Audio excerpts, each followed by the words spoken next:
नमस्कार, मेरा नाम है प्रदीप भंडारी और मैं आपके समक्ष आया हूं और मैं जम्मू कश्मीर नाव का धन्यवाद करना चाहता हूं कि उन्होंने इस टॉपिक पे एक चर्चा शुरू करी। It is extremely great to speak to you all on this wonderful topic. So the topic of this discussion is destructive media, destructive combination of activism and agenda. I think इस topic पे बात करने के पहले it is extremely important to understand that the media की जितनी भी powers है, those are all derived from the Constitution of India. And all of in this democratic country, Constitution is supreme. और Constitution के अंदर अलग से मीडिया के बारे में जिक्र नहीं किया है। मीडिया जो भी अपनी पावर ड्रॉ करती है वो article 19 freedom of speech and expression के अंदर ड्रॉ करती है और इसको फिर धीरे धीरे जब कोर्ट्स ने इंटरप्रेट किया, that is where the media drew its entire problem powers of freedom of expression and that is where the right of media to question came from. So conventionally ऐसे नहीं है कि media actually has been mention in the constitution of India. जैसे भी किसी भी citizen के पास freedom of expression रहता है वैसे ही मीडिया के पास फ्रीडम ऑफ एक्सप्रेशन रहता है, but it is more an organised entity which is there as the fourth pillar of democracy, but at the essence of it is the freedom of expression which every citizen enjoys. So media has not been treated specially in the Constitution of India. That has to be understood.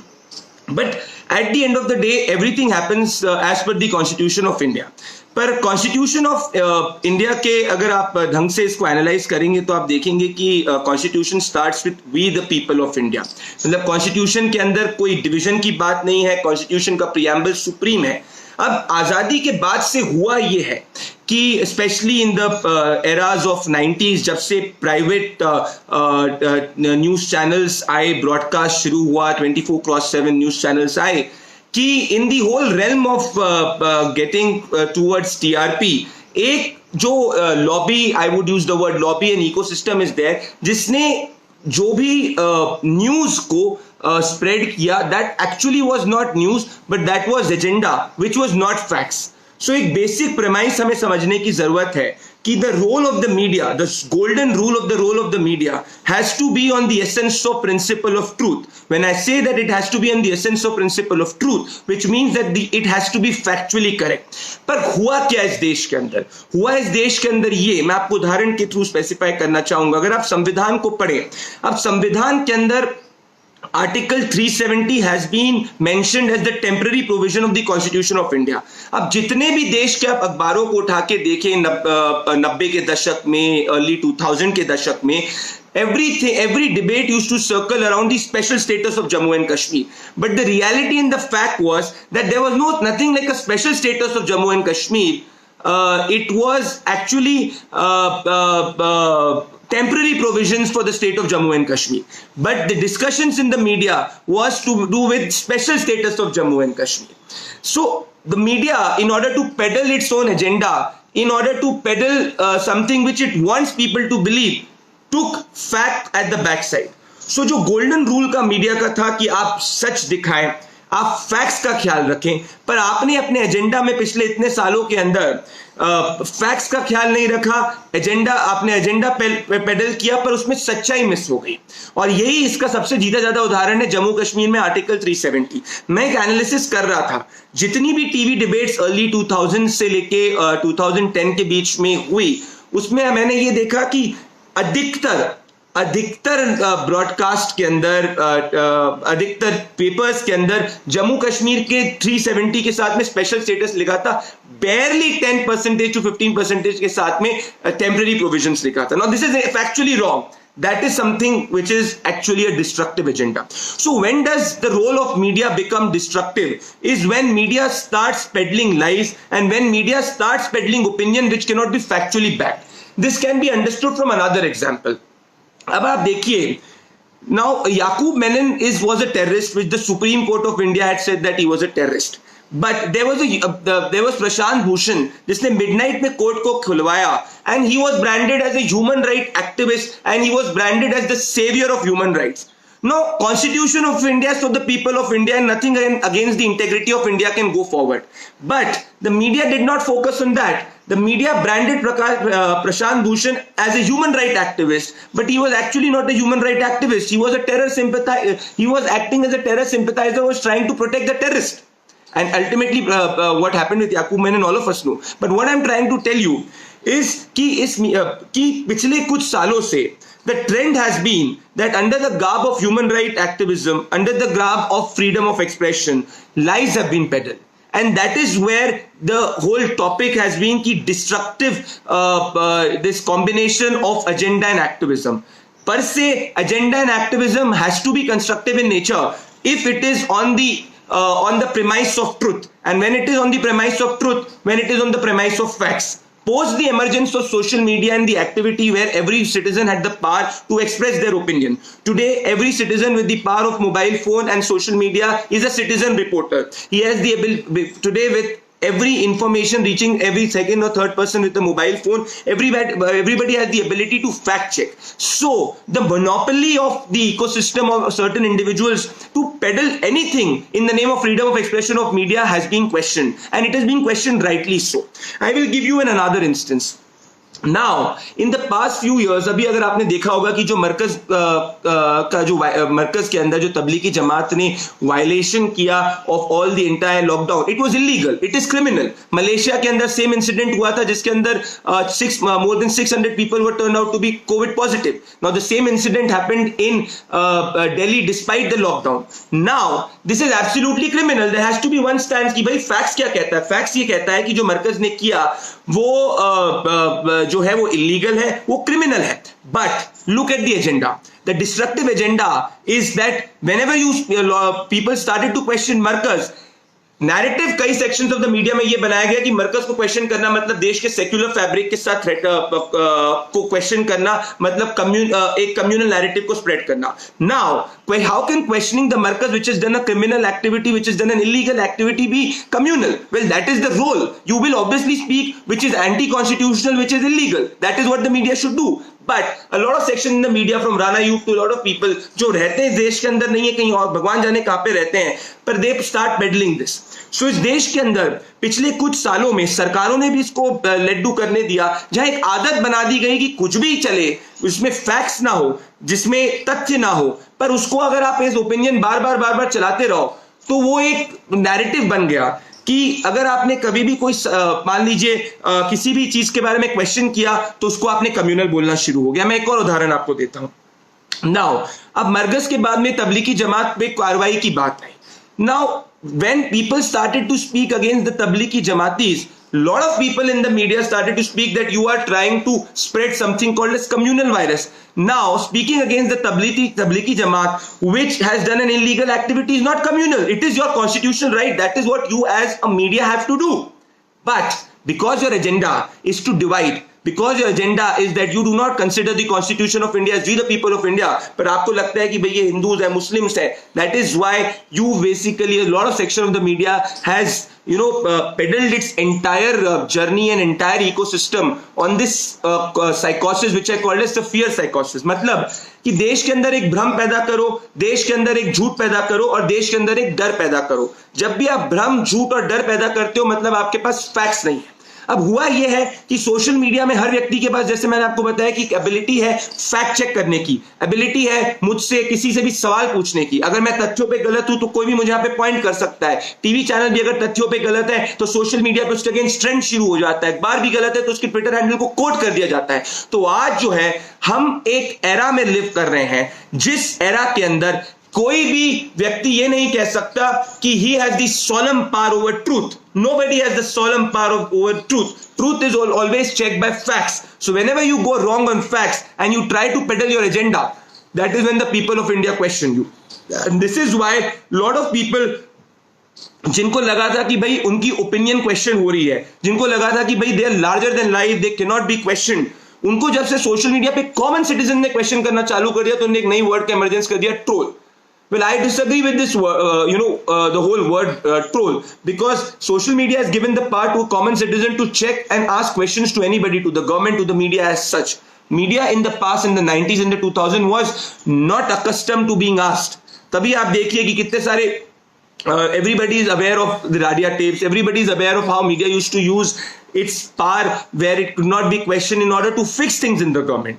Well, today, anything which you do or I do or any media entity does will be questioned. And this is where I say that the new era of the media, which has to be about constructive, it is a constructive combination of activism and agenda. Per se, मुझे नहीं लगता कि agenda गलत है, activism गलत है, provided उसमें सच की बुनियाद हो, प्रोवाइडेड उसमें फैक्ट्स की बुनियाद हो। अब आप मुझे बताइए, थोड़े ही समय पहले जब सिद्धार्थ वरदराजन के अंदर के अगेंस्ट यूपी गवर्नमेंट ने एफआईआर करी because he was peddling conscious fake news, right? Now peddling of fake news as per constitution, conscious fake news is also not correct.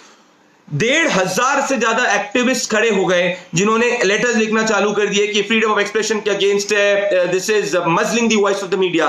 वहीं जब अर्नब गोस्वामी के अगेंस्ट एफआईआर हुई तो एक सेंस ऑफ सेलिब्रेशन आ गया इन्हीं एक्टिविस्ट के अंदर कि देखो भाई सच हो गया। Now how can people be so hypocritical? This exactly is the problem which has been with the media, क्योंकि मीडिया एक शैकल्स के अंदर थी व्हिच वाज अबव क्वेश्चनिंग, जिसको कहते थे extreme left is what I call it. The counter to extreme left which is coming up today is factual media, which is where you will question and you will question on facts. Now baat aati log kehte, you know, whenever people don't have arguments they go ahead and say question your style. Now my point is that you can speak loudly, you can speak softly, whatever you want, but at the end of the day you have to speak the truth and the truth will always lie with the facts. और यही चीज हमने देखने को मिली। अब मैं आपको एक और उदाहरण देता हूं। आप मुझे बताइए, जब अखलाक की लिंचिंग हुई थी, every newspaper for days and days ran a campaign कि देखिए India has turned into a lynchistan. You had bureaucrats who were saying कि India is no longer a safe place to live. There is no democracy in India. Filmmakers came out on the streets with placards. There was a placard gang. Well, every lynching has to be condemned. That it is an illegal activity. Action should be taken. It is not something which justifies the civil society. Absolutely correct. But जब पालघर के अंदर हिंदू साधु की lynching हुई, please tell me कितने लोगों को इन हिंदू साधुस का नाम भी पता होगा? आप एक टेस्ट पोल करिएगा, आप एक टेस्ट पोल करिएगा, अपनी लोकेलिटी के आसपास जाइएगा और पता करिएगा कि 100 लोगों से बात करिएगा, आपको पता और पूछेगा अखलाक के बारे में जानते हैं और हिंदू साधु के नाम के बारे में, hardly anything. Why? If a lynching of akhlaq is absolutely condemnable, it is illegal. The lynching of Hindu sadhu is absolutely illegal. It has to be condemned in equal strong voice. But when you do that, people say कि भाई देखो आप communal narrative फैला रहे हो। This is precisely a destructive combination of activism and agenda. Destruction comes when your conscience is sold. Destruction comes when you are not speaking the truth and when you do not have the facts. When you choose to choose between what has to be disseminated and what has to not has to be disseminated. So even in Palghar, अगर आप देखें, जितनी भी आप commentary को analyse करें, कोई भी अगर पालघर के बारे में बात कर रहा था तो एक जो अल्टरनेट लॉबी थी, यही जो लॉबी जो कह रही कि फ्रीडम ऑफ प्रेस नहीं है, फ्रीडम ऑफ एक्सप्रेशन नहीं है, इट इज बेसिकली दैट उनकी power to decide the narrative has been changed. Today, nobody has the extreme power. Either I can claim, neither you can claim, neither no media house can claim that it has the power to decide the narrative in this country, because with every person having the smartphone, the people of India are deciding the narrative in this country, which is the biggest and the most important change. तो हुआ क्या इस देश के अंदर, ये generally आप देखिए 2014 में जब नरेंद्र मोदी की सरकार आई तो बहुत सारे पंडित्स कह रहे थे कि पॉसिबल नहीं है, 14 के पहले it is not possible, nothing can happen, ये नहीं है. जब ये हो गया तो क्योंकि उन लोगों ने जो पेडल किया था वो झूठ था, और लोगों ने ultimately elections is about numbers, झूठ नहीं बोला जा सकता, 272 प्लस सीटें आई तो एक नई झूठ टर्म को इवॉल्व कर दिया जिसको बोला गया पोस्ट ट्रूथ. नो, मेरे हिसाब से post truth is the biggest bogie. What is post truth? कुछ एक सर्टेन लोग जो झूठ फैला रहे थे, जिनके पास फैक्ट्स नहीं थे और वो एक ओपिनियन फैला रहे थे, वो चाह रहे थे कि कोई चीज ना हो और वो चीज हो गई तो उन्होंने एक नई टर्म कर दी कि भैया हम तो पोस्ट ट्रूथ वर्ल्ड में जी रहे हैं. पर सच्चाई की बात ये थी कि हम सच्चाई के वर्ल्ड में जी रहे हैं. That is something which is essentially what has happened. मैं आपको मेरे पर्सनल एक्सपीरियंस से बताता हूं. मैंने इलेक्शन ट्रैवल में देखा कि इतने 88 majority of the journalist, majority of the public opinion makers politics के बारे में ओपिनियन कैसे जनरेट करते थे. वो कोई भी एक दो नेताओं से मिलते थे, उनसे बात करते थे, बड़े बड़े होटल्स में रुकते थे, उनसे बात करते थे, 2-3 लोगों के साथ खाना खाते थे और आ जाते थे.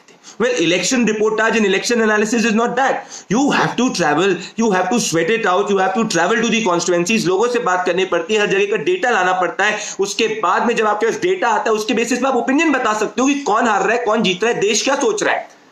पर अभी तक हो क्या रहा था, हो ये रहा था कि कोई भी एक जर्नलिस्ट जाता था किसी नेता के पास में, उस नेता से बात करता था, वो नेता उसको कोई भी ओपिनियन दे देता था, उसके बेसिस पे वो ट्वीट कर देता कि देश में ये हो रहा है। तब भी 90% so called psephologist, so called journalist, so called public opinion makers हमेशा से गलत होते थे, क्योंकि ये लोग मेहनत नहीं करते थे, क्योंकि ये लोग जमीन पे नहीं जाते थे। और आप मीडिया जर्नलिज्म तब तक नहीं कर सकते, आप जमीन पे नहीं जा सकते। जमीन पे जाने का मतलब ये नहीं होता कि 3 नेताओं की गाड़ी के पीछे बैठ के उनसे बात कर लो। जमीन पे जाने का ये मतलब होता है कि आप एक्चुअली कॉन्स्टिट्यूएंसीज में जाओ, लोगों से बात करो। तभी जब मैं टीवी पे इनसे पूछता था कि भाई आप बोल रहे हो कि देश की ओपिनियन ये है, आप बताइए कि 10 कॉन्स्टिट्यूएंसीज, किसी के पास एक कॉन्स्टिट्यूएंसी नहीं। आपने एक और चीज देखी होगी, जितने भी लोग पेडल कर रहे थे कि देश का वर्डिक्ट 2019 में जो है हंग आएगी, उनमें से आप 10 लोग उनसे पूछते कि भाई 540 प्लस कॉन्स्टिट्यूएंसीज के बारे में बात कर रहे हो, जरा 10 कॉन्स्टिट्यूएंसीज में बारे में भी बता दो कि क्या होने वाला है, क्या नहीं होने वाला है। किसी के पास कोई आंसर नहीं था, क्योंकि इस देश के अंदर ओपिनियन को पेडल किया जाता था, उस ओपिनियन को बैक करने के लिए डेटा नहीं होता था, उस ओपिनियन को बैक करने के लिए फैक्ट्स नहीं होते थे। और जब आप फैक्ट्स और डेटा लेके आना शुरू करते थे तो फिर आप जो थे ये लॉबी आपको क्वेश्चन करना चालू कर देती। This is my principal biggest problem with how the media had functioned in the past. Well, I had personally grown up watching the likes of Yogendra Yadav on TV. No, when I look back, I find that was such a big sham. Why do I say that? Because they do not had facts. उनके पास facts नहीं थे, उनके पास तथ्य नहीं थे, और वो सिर्फ कुछ जगह से बेसिस पे अपनी छोरी बना देते। एक और चीज जो मीडिया का डिस्ट्रक्टिव एजेंडा था वो ये था कि मीडिया के अंदर रिपोर्टाज के नाम पे प्रोबेबिलिटी एनालिसिस होती थी। तो आप देखिए कि कोई भी प्रोबेबिलिटी को घुमा देंगे, एक वर्ड यूज होती सोर्सेस।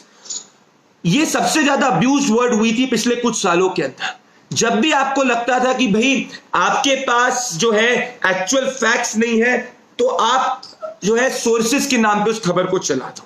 फिर कई बार तो जेन्युइनली आपको सोर्सेस को प्रोजेक्ट करना पड़ता है, पर आप देखिएगा कई बार आप खोलेंगे कि क्लिकबेट जर्नलिज्म के नाम पे, सोर्सेस के नाम पे वो खबर चल जाती थी कि बहुत sources are saying this has happened, sources are saying this has happened. उससे होता क्या था, ये खबर वायरल हो जाती थी, व्हाट्सएप पे सर्कुलेट होती थी और एक सेंस ऑफ भय पैदा होता था। This is what is destructive. I have no problem with media having an activism. Activism per se is not bad. It leads to social change. But provided that you always remember that anything which has to happen which has to be pro-India. Now I'll give you an instance.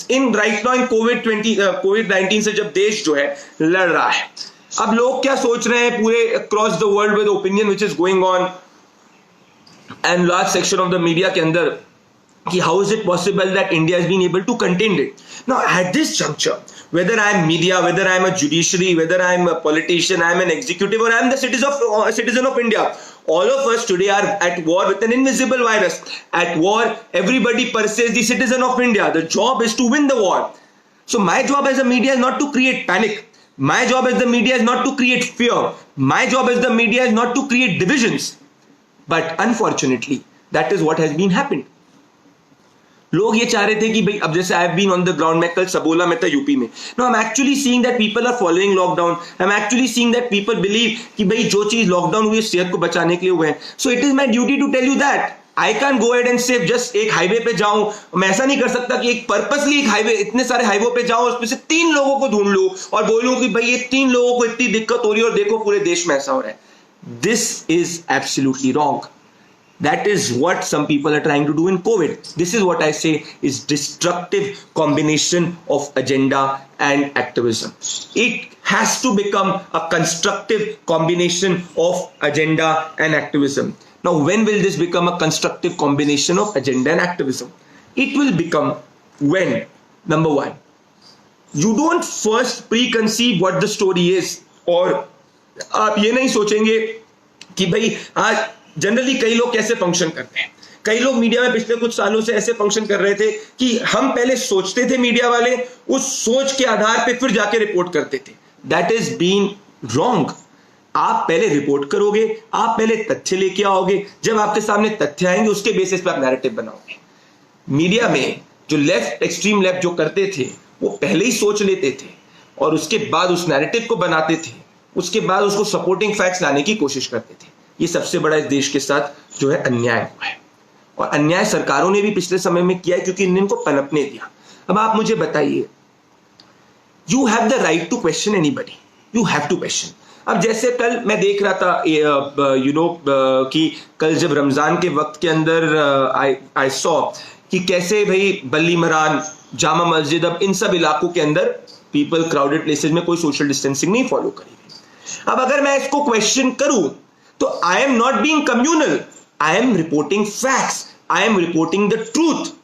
Whereas a section of the media जो पिछले समय चलता आता है, राणा यूब और ये पूरी जो लॉबी है, जो used to have the control on the entire media, से कि भैया आप अगर इनको क्वेश्चन करोगे तो आप कम्युनल डिवाइड स्प्रेड करो। नहीं, मैं तो सिंपल सवाल पूछ रहा हूं कि अगर रामनवमी और अलग अलग रामनवमी हो गया, अगर आपके जितने भी त्योहार अभी आए थे उन सभी के अंदर अगर if people can stay at home, why can't that happen in Ramzan? Because at the end of the day everybody is in lockdown. That is the job of the media to ask. That is not being about spreading communal sentiments. अब अगर आप ये चीज पूछो तो ये जो lobby है उनको लगता है कि भाई कम्युनल डिवाइड हो गया, जो सच्चाई नहीं है। और इसीलिए ये जो टर्म भी जो आई है फेक न्यूज, इसका इमरजेंस क्यों हुआ है? इसका इमरजेंस ये हुआ है क्योंकि जितने भी लोग अभी पहले अधिकतर मीडिया के अंदर थे, ये फैक्ट्स नहीं चेक करते थे। और क्योंकि ये फैक्ट्स नहीं चेक करते थे, जब एक कॉमन सिटीजन के पास में एक पावर आ गई कि अरे भैया जो मेरे को सामने आप टीवी पे दिखा रहे हो, जो आप मान लो जो मेरे को ये कह रहे हो कि भाई अगर हिंदुस्तान लिंचिस्तान है क्लाक के समय, तो क्या साधु के समय क्यों नहीं उस वर्ड को आप यूज कर रहे हो? तो ये तो आपका हिपोक्रेसी है, ये तो गलत है। तभी जाके मैं आपको क्वेश्चन कर रहा हूं, तभी मैं आपकी बायस रिपोर्ट कर रहा हूं, तभी मैं आपकी फेक न्यूज रिपोर्ट कर रहा हूं। और जब आप इस फेक न्यूज को रिपोर्ट करो तो फिर ये जो लॉबी है वो कहती है कि भाई टॉलरेंस नहीं है। Actually, the essence is that media per se in the past has not been tolerant. Today, people have shown media and everybody the mirror that boss, we respect you till the time you peddle truth, till the time you tell facts. When you do not tell facts, we will question you. Questioning does not mean that you are trolling. It is your right to question. एक और चीज लोगों की आती है, which people say कि भाई media का काम है ओपिनियन नहीं होना। Why is the media having an opinion? Why are you doing that? Well, media has the right to opinion, or everybody wants to hear the opinion, provided it is backed by facts. अगर opinion नहीं लोग सुनना चाहते तो आपके देश में, world में सोशल मीडिया जो है वो इतना इमर्जेंट नहीं होता। आज आप देखिए ट्विटर में every second person considers themselves to be a reporter and a journalist, which is fine because everybody wants to express, everybody has an opinion about things which are happening around you. जब भी कोई पैदा होता है उसकी एक opinion होती है, उसका एक बायस आता है। बायस per se is not wrong, but the bias should not lead you to tell falsehood. That is extremely important. Interpretation of stories can be different, but falsehood should not be peddled. Media के अंदर falsehood peddle किया जाता था, और यही सबसे बड़ी issue है। एंड ये जो falsehood है ये आज के सोशल मीडिया के जमाने के अंदर और आज के इंफॉर्मेशन डिसेंट्रलाइजेशन के अंदर क्वेश्चन हो चुका है। See, there is a balancing of media which is taking place. Why do I use this word balancing? Because एक जमाना था जब आप सोनिया गांधी जी का इंटरव्यू लेते थे, आप उनसे ये पूछते थे कि आप क्या खाना खा रहे हैं, क्या खाना नहीं खा रहे हैं, आपको कैसा लगा था जब मान लीजिए आपकी मदर पास अवे हो गई थी। These were questions which were considered to be good journalism. Well, this is no longer the case. You can shout and ask the question, you can be soft and ask the question, but you need to ask the right questions. You can choose to ask question to whom and not to whom. That is fine, that's your bias. But when you ask question, you should actually ask factual question. That is something which has changed a lot. And ये जो पहले लोग थे जिनको question नहीं हो रहा था, जिनसे पूछा नहीं जा रहा था, आज उनसे पूछ रहे हैं। और आज एक alternate narrative आ चुका है जो एक factual narrative है. This is why the problem is coming up. So today, anybody like any big journalist of the eras of the Vardarajan will be questioned. They will be told कि boss तुम झूठ बोल रहे हो। और तभी जो है इतना एक तरीके से छटपटाहट आ चुकी है मीडिया के कई सेक्शंस के अंदर। And this is the biggest thing which has happened. और ये लेटेस्ट इंसिडेंट में ही आप देख सकते हैं कि when the FIR happened against Arnab, and I will reiterate this, more than 160 FIRs happened. Not even one person from the entire so-called ecosystem lobby stood up and said. Rarely people stood up and said कि भाई ये देखो ये सही है. लोग celebrate करना चालू हो गए कि भाई ये गुड जर्नलिज्म नहीं है, बैड जर्नलिज्म नहीं है. पीसीआई ने बोल दिया बैड जर्नलिज्म है. Well, somebody who's watched by the viewers, will viewer decide by what is good or bad, or whether an institution, quasi-judicial body will decide. So this is what I'm trying to tell you, that today hypocrisy is being exposed. Today people have the power, so people can question me also when I'm wrong. When I go wrong on an election, people will question me. That's their right. So it's not trolling. So we are living in the most beautiful era where information is completely in the hands of the people, and when information is in the hands of the people, it is very difficult for lies to be peddled consecutively. तो कोई भी झूठ होगा उसकी जो shelf life होगी वो बड़ी कम होने वाली है, और जो सच होगी उसकी शेल्फ लाइफ ज्यादा होगी. ये बदलाव हुआ है. इसीलिए मैं होपफुल हूं कि अभी जो हम लोग दौर में हैं वो एक हम दौर में हैं जहां पे फैक्चुअल नैरेटिव चलेगा, जहां पे फैक्ट्स चलेंगे, और जहां पे आप मीडिया हर व्यक्ति क्वेश्चन होगा. और इसीलिए मैं कहता हूं कि धीरे धीरे हम एक destructive era of activism and agenda से हम लोग एक constructive era of activism and agenda की तरफ जा रहे हैं. एजेंडा जो होना, एंड ये सब जो पैराफिनेलिया होना चाहिए वो कॉन्स्टिट्यूशन ऑफ इंडिया के अंदर होना चाहिए. और कॉन्स्टिट्यूशन ऑफ इंडिया आपको ये कहता है कि आप सच बोलें. जब टेम्पररी जम्मू एंड कश्मीर का प्रोविजन है तो आप टेम्पररी करें, आप उसको स्पेशल स्टेटस ना बोलें.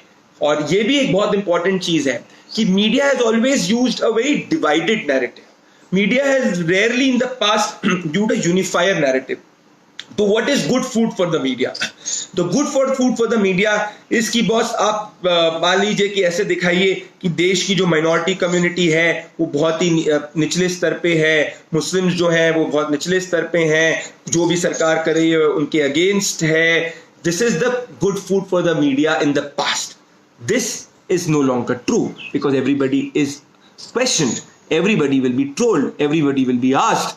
This is something which is extremely happening. So the good food of the media, अब वो खाना मीडिया को नहीं मिल रहा है, क्योंकि पहले वो परोसा जाता था 10-10 सालों में, 15-15 सालों में, जिसमें even terrorists were considered to be as your human right activists. That is no longer the case. And this is why I say, that you are entering in an era of constructive combination of activism and agenda. This is very important. Another thing which is very good is that the growth of non-English media is also happening at an extremely fast pace. So when the growth अगर आपके English के बजाय दूसरी media की बहुत ही fast pace पे हो रही है, इसका ये मतलब है कि जो ओपिनियन मेकर्स हैं अब वो धीरे धीरे सिर्फ इंग्लिश के ओपिनियन मेकर्स नहीं रहने वाले हैं, वो अलग अलग लैंग्वेजेस के भी ओपिनियन मेकर्स रहने वाले हैं. तो आज यूट्यूब पे 10 मिलियन व्यूज लाने वाला बंदा अगर वो भोजपुरी में भी है तो उसकी वैल्यू काफी ज्यादा है कंपेयर टू एक न्यूज रिपोर्टर की जिसको ज्यादा से ज्यादा लोग नहीं देख रहे हैं. सो आज जो स्पेस है वो लेवल प्लेइंग फील्ड हो चुकी है, और इस लेवल प्लेइंग फील्ड के अंदर वही आगे जाएगा जिसके पास तथ्य होंगे और जो यूनिफाई करेगा, डिवाइड नहीं करेगा. और ये जो चीज है ये मेरे हिसाब से बहुत एक बड़ा चेंज हुआ है, और इसीलिए मैं कह रहा हूं कि हम जो है कंस्ट्रक्टिव दौर ऑफ एक्टिविज्म एंड एक्शन के अंदर जा रहे हैं. और इसमें एक चीज ध्यान रखने की जरूरत है कि अब जो है जो मीडिया को भी क्वेश्चन होगा तो कॉन्शियस फेक न्यूज पे रिपोर्टर्स से पूछा जाएगा, और कॉन्शियस फेक न्यूज को अब आप नहीं फैला सकते. आप ऐसी न्यूज नहीं फैला सकते कि इस देश का जो मुसलमान है वो पूरी तरीके से पीड़ित है जब तक आपके पास तथ्य नहीं है. सो ये सब चीजें जो है आपका खाना है वो बंद हो चुका है. जो मीडिया का पहले चलता था कि आप दिल्ली के कोई भी स्टूडियो में बैठो, कुछ नहीं चल रहा तो यही चला दो, अब ऐसा नहीं हो सकता, क्योंकि जब आप ऐसा करते हो तो हजार लोग जो आपके लाखों लोग जो सोशल मीडिया पे हैं, लाखों लोग जिनके पास ये मोबाइल फोन है, वो आपको क्वेश्चन करेंगे और पूछेंगे ऐसी चीज नहीं है, मेरे आसपास तो ये चीज नहीं हो रही है. तो आप बेवकूफ नहीं बना सकते लोगों को, क्योंकि लोग अब बहुत ज्यादा इंटेलिजेंट हो चुके हैं. और इसीलिए अब मीडिया को भी अपना जो ड्यूटी है उसको समझना होगा और उसके दायित्व को समझना होगा. और इसीलिए मैं कह रहा हूँ कि अब से आने वाला जो दौर है, क्या वो कंस्ट्रक्टिव एक्शन और एक्टिविज्म की तरफ जाएगा या नहीं जाएगा, वो इस बात पे निर्धारित होगा कि क्या सच्चाई और फैक्ट्स जो हैं उस पे बल दिया जाएगा, भले कोई भी आइडियोलॉजी हो, या सच्चाई और फैक्ट्स पे बल नहीं दिया जाएगा. अगर सच्चाई और फैक्ट्स पे बल देंगे तो आपको कोई भी भले क्वेश्चन करे पर आप जो है हमेशा आगे जाएंगे, पर अगर आप फैक्ट्स पे बल नहीं देंगे तो फिर आप जो है पीछे रह जाएंगे और इस देश की जनता आपको क्वेश्चन करेगी। और जो हिपोक्रेसी और लॉबी और ये सब बॉडीज है सब रेलीगेट हो चुकी हैं, इसीलिए इस देश के अंदर एक नई एनर्जी है, नया एंथुजियाज्म है, जहाँ पे एक स्नैपचैट पे कंटेंट क्रिएटर भी कल को सबसे बड़ा मीडिया इन्फ्लुएंसर बन सकता है। And this is why the big changes happened. But in सब के अंदर the most important thing is that anything which will now go forward has to be explicitly pro-India and implicitly pro-India. You cannot peddle things in the name of human right, in the name of being a human right activist or in the name of a human rights narrative. That cannot no longer hold true.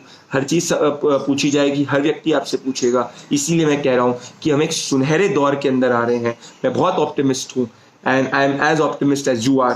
That's why I say it is duty for all of us कि अब हम जो है destructive era जो media का action और activism का था उससे अब कंस्ट्रक्टिव एरा ऑफ एक्शन और एक्टिविज्म पे जाए जो फैक्ट्स की बुनियाद पे रखें।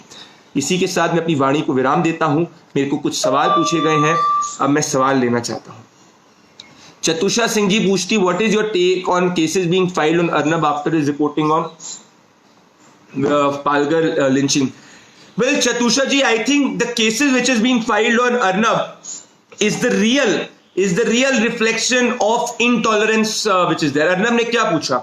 Arnab had asked the questions to Congress President Sonia Gandhi, जिन्होंने अखलाक पे लेटर्स लिख दिए थे और पालघर पे उन्होंने मुंह नहीं खोला। अब क्या साधु हिंदू साधुस जो हैं उनकी अगर लिंचिंग हुई है उस पर जोर जोर से चिल्ला के बोलना गलत कैसे हो सकता है? मेरे को भी अगर मेरे भी आसपास अगर हिंदू साधु की लिंचिंग होती या अगर मेरे पास भी हिदायत होता तो मैं भी बोलता। तो मेरे हिसाब से अर्नब गोस्वामी ने जो किया है वो सच का साथ दिया और फैक्ट्स का साथ दिया है, झूठ का साथ नहीं दिया है। And I think he is questioning the right thing. And चूंकि आपके पास जवाब नहीं है, अगर कांग्रेस को लग रहा था कि जो अर्नब बोल रहे हो फेक न्यूज है तो वो जाके उसके प्रोग्राम पे आ सकते थे, उसको क्वेश्चन कर सकते थे, पर आपने एक ही तरीके की एफआईआर करी, सिमिलर तरीके की एफआईआर करी सोचने के लिए कि आपको मजल किया जा सकता है।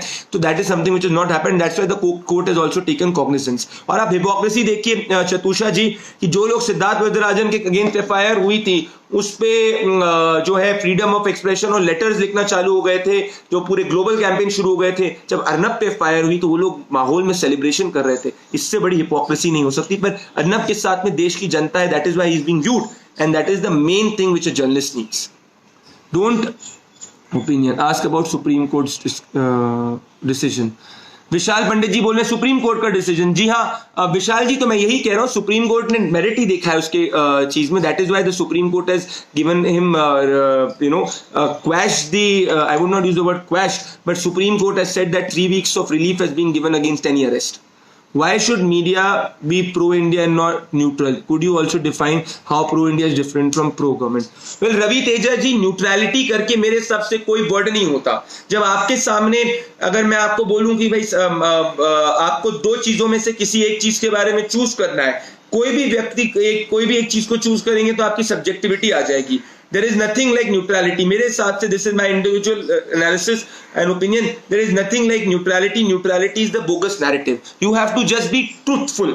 आपको सच बोलना चाहिए और आपको अपने तथ्य सही रखने। जब आप तथ्य सही रखेंगे और सच बोलेंगे तो इसका ये मतलब नहीं है कि आप न्यूट्रल हैं। न्यूट्रलिटी कुछ नहीं होती। जब मैंने डिसाइड करा कि भाई मान लीजिए कि मैंने ए स्टोरी और दूसरी स्टोरी में से कौन सी स्टोरी को यूज करूंगा, उसमें भी मेरी न्यूट्रलिटी नहीं होगी। हाँ, कोई भी व्यक्ति न्यूट्रल नहीं। जो बोले कि वो न्यूट्रल है, मेरे हिसाब say that is being the biggest sham. अब प्रो इंडिया क्या है? प्रो इंडिया सिंपल है कि जो देश का संविधान है उसको फॉलो करो। देश का संविधान देश की अखंडता का ख्याल रखने की बात करता है, उसको अगर आप फॉलो करोगे लेटर और स्पिरिट में, that is being pro India. Why are courts still deterred to speak openly against media and anti-national forces? Well, Manoj ji, that is something on the court, and I would not like to comment on the court because courts will decide what is wise for them to comment on and what is not wise for them to comment on. But generally, my reading is that court only gives an opinion on a matter which comes to it. So court cannot generally give an opinion. It does. There are definitely provisions in the constitution. But जब court के सामने अगर कोई ऐसा matter आएगा, ऐसा कुछ case आएगा, तो उसमें they can give their opinion and can they give the judgment. At the end of the day, role of the court is to give judgment, and it is said that the judge speaks to the judgment. So I think that is what the judges do.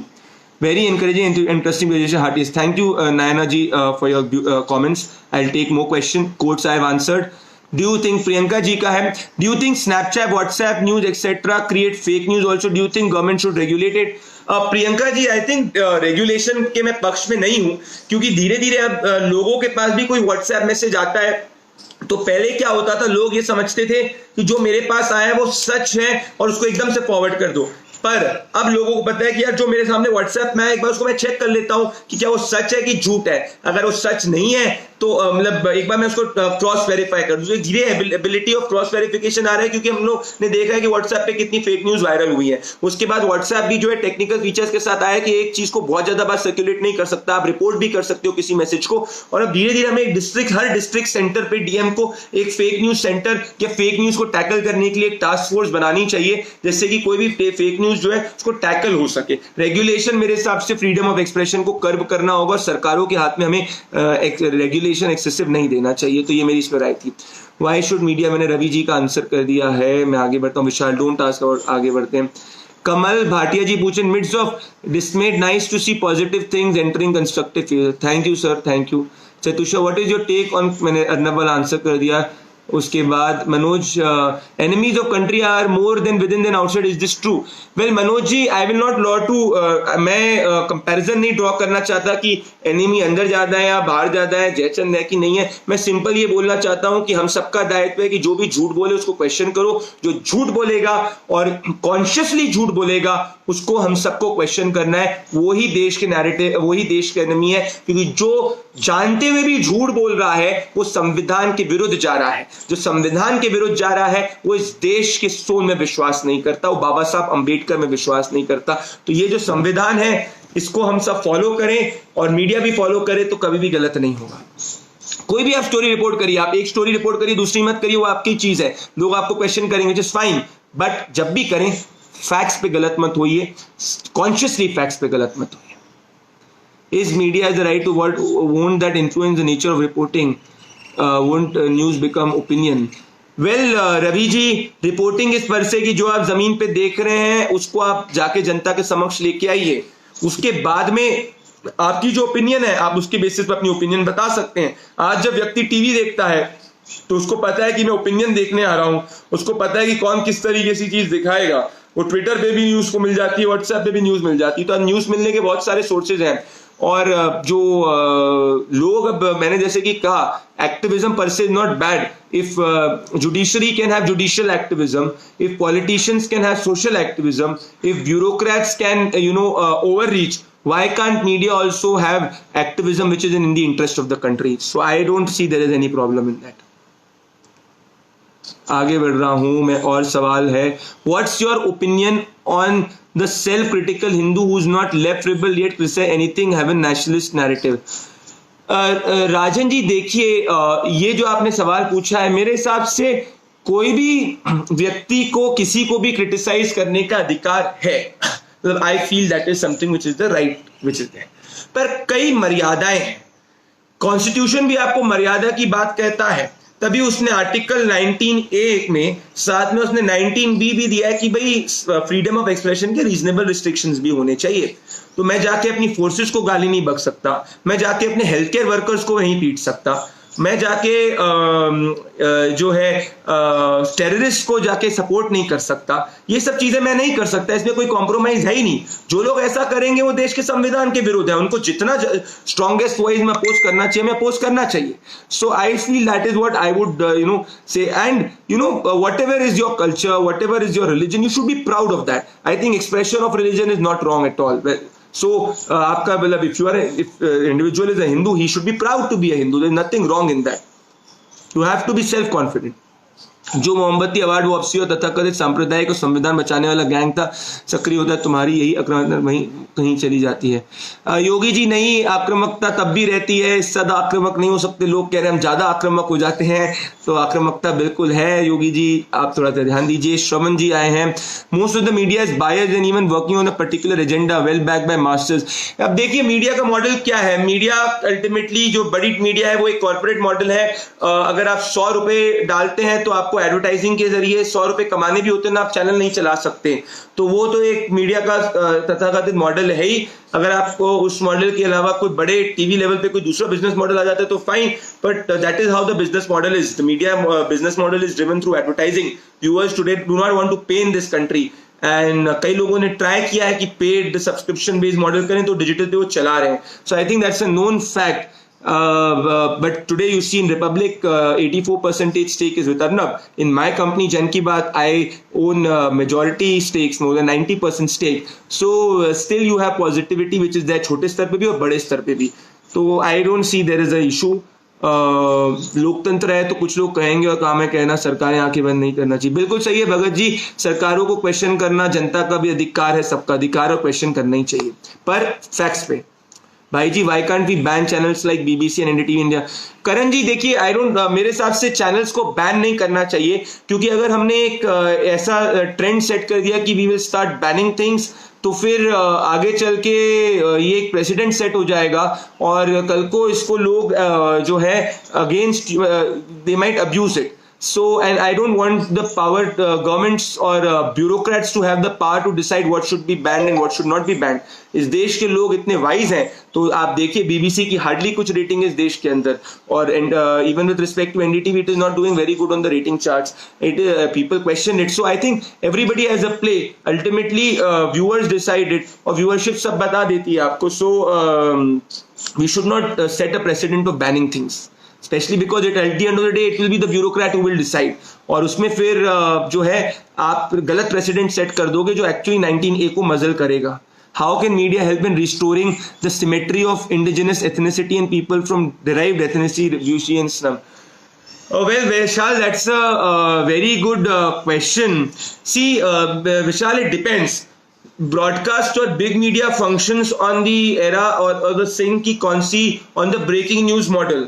So because it is national media, so it will always try to break something which has national implications. So that is number one.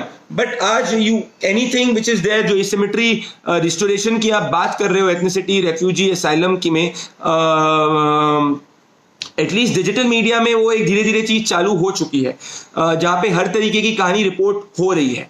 With respect to एक लोगों ने चलाया कि भाई representation media के अंदर अलग अलग तरीके का होना चाहिए। मेरे हिसाब से भी merit based, ultimately media channel will hire a reporter or hire a journalist who will deliver. There is nothing like a big bias in that sense. तो if I got your question right, I think the digital media has more role to ensure कि asymmetry जो symmetry है वो restore हो indigenous एथनिटीज के बीच में। तो एक बहुत ही बड़ा स्कोप है विशाल। अभी देश के अंदर लोकल डिजिटल चैनल्स जो है मल्टी लैंग्वेज में, मान लीजिए तमिल के अंदर तमिलनाडु में तमिल, वेस्ट बंगाल के अंदर बंगाली, ये सब लोकल डिजिटल चैनल्स जो है जो डिजिटल ड्रिवन हो, व्हाट्सएप ड्रिवन हो, उनको खोलने का बहुत बड़ा स्कोप है। आज ओटीटी प्लेटफॉर्म्स भी आ रहे हैं, तो आज जो है आपकी मान लीजिए धीरे धीरे मैं इमेजिन कर रहा हूँ कि लोगों के पास पर्सनलाइज टीवीज होंगे आने वाले 10 सालों में, जहाँ पे वो इस जगह इस बंदे का ये शो ले लेगा, दूसरे बंदे का दूसरा शो ले लेगा और 10 शोज को कंबाइन करके अपना टीवी बनाएगा जो उसकी जो चाहत होगी उस हिसाब से। सो विशाल, ये चीज जो है धीरे धीरे हो ही रही है और ये बहुत बड़ा वैक्यूम भी है अभी, तो इसमें लोकल डिजिटल चैनल्स खोलने की मैं भी कोशिश कर रहा हूँ। So if you can open local digital channels in different languages, तो वो एक रियल आने वाला गेम है। So that is where real game lie. Karan, thank you, I am good. Arun Arora ji, ठीक है। सो आई थिंक आई हैव, मैंने सभी सवालों को आंसर कर दिया है। प्रियंका ने बोला है, once BBC was banned by Indira Gandhi, BBC, New York time, Gulf news, all of them have been maligning India, what should we do?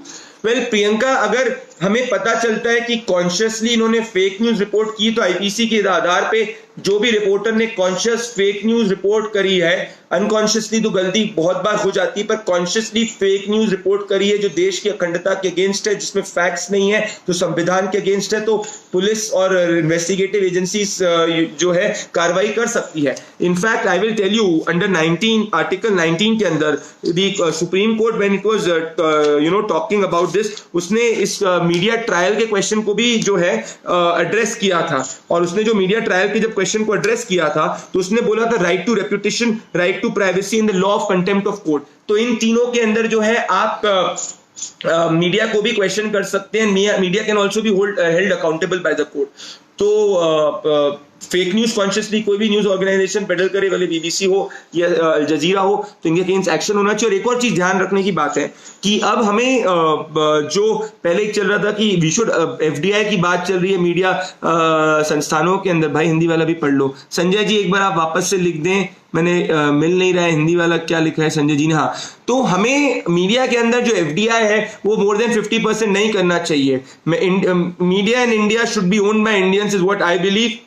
Foreign equity partnership investment can come into the picture, but they should always be minority holders. और अभी देश को एक global media channel की बहुत बड़ी जरूरत है, जो जैसे CNN, BBC और ये सब अपनी चीज पेडल करते हैं। Indian narrative has to grow globally and that भारतीय narrative has to go globally, and for that is a big vacuum, and I do hope and this is what is my sense that we will be able to fill that in the coming few years.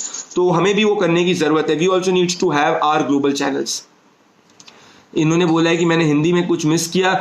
मेरा निवेदन है आपसे संजय जी, जमातियों के व्यवहार के बाद देश में थोड़ी नाराजगी है, लेकिन इसके विरुद्ध नैरेटिव बनाया जा रहा है कि मुस्लिम पीड़ित इलाज में भेदभाव हो रहा है, इसके विरुद्ध कानूनी कार्रवाई क्यों नहीं होती? संजय जी देखिए, कानूनी कार्रवाई अगर किसी चीज में होनी है तो किसी व्यक्ति को कंप्लेन फाइल करनी है, या तो सरकारों को, पुलिस को इसमें इन्वेस्टिगेट करना है।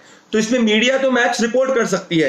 आज आप देखिए, अगर आज आपके डिजिटल मीडिया है तभी आपको पता चलता है कि भाई डॉक्टर्स पीटे गए हैं और उनके खिलाफ मीडिया के अंदर इतना बड़ा कैंपेन रन हुआ है। किसी ने इसके, अगर आज बात करें कि पूरी की पूरी मीडिया में आज आप फ्रॉम रिपब्लिक टू अस, जन की बात, everybody went all out against people who are harassing the doctors. It is gone everywhere. Digital में हमने वीडियोस भी देखे हैं इसके बारे में। तो मीडिया ने इसमें मेरे हिसाब से अपना बखूबी काम किया है। अब अगर आपको लगता है कि इसके खिलाफ कार्रवाई होनी चाहिए, तो ये तो मंत्रालयों का काम है।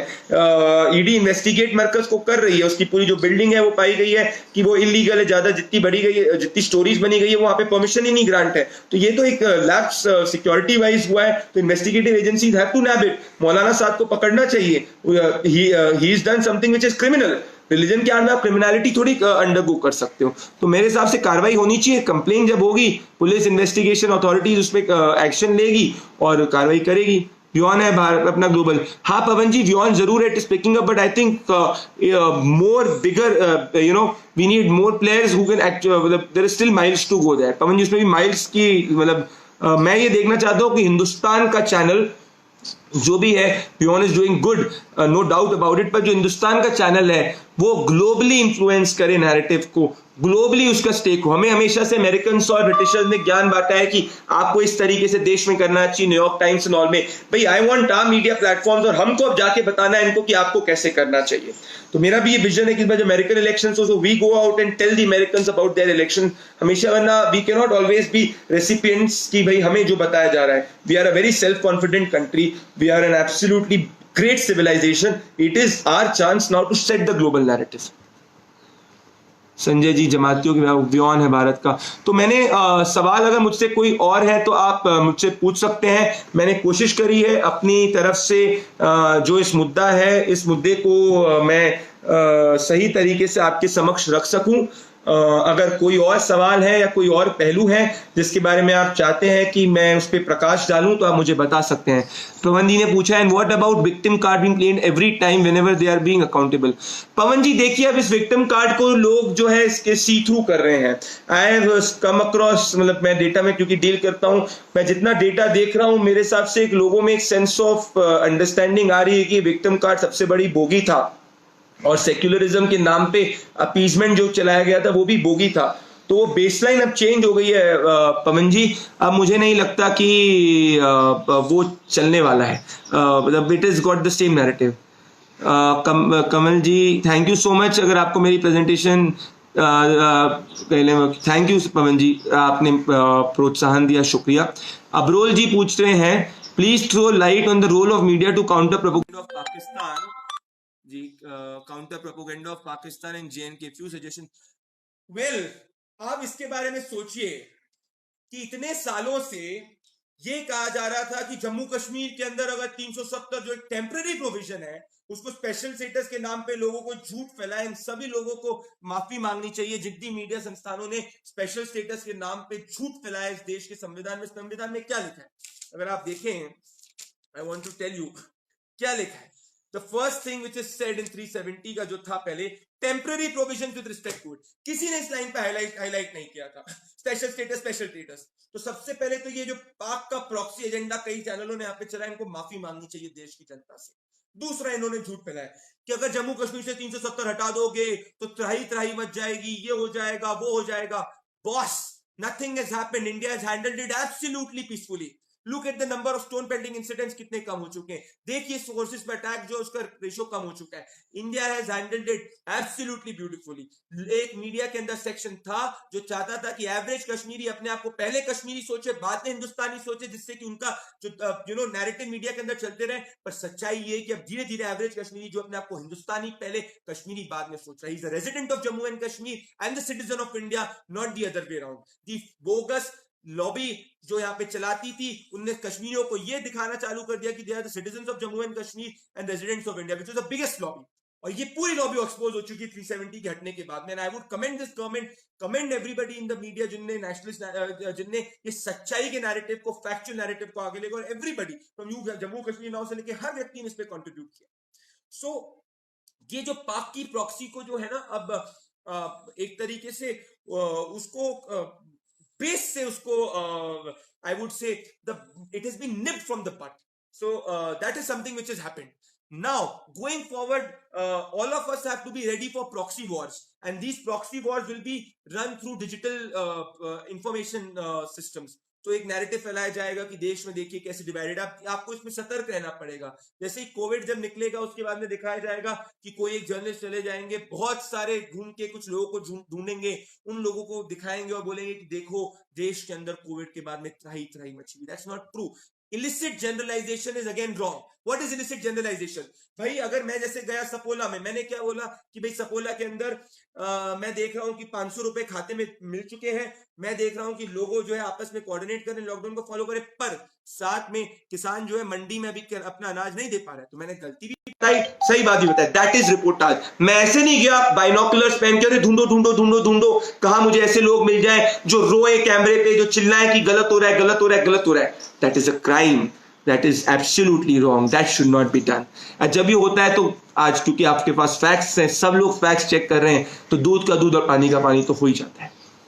So we have to be careful, Abul ji. I believe Pakistan के एजेंडा के साथ we have to be careful. Pakistan wants a divided India, a weak India. They try to do so in Jammu and Kashmir. They're losing the plot, and we all have to be careful. It is every day's effort. So this is what I would say. The rest, let us leave it to the wisdom of the national security agencies to counter it. Any other question अगर कोई है? What about the victim card? मैंने ले लिया है पवन जी का question, Amrol जी का भी ले लिया है।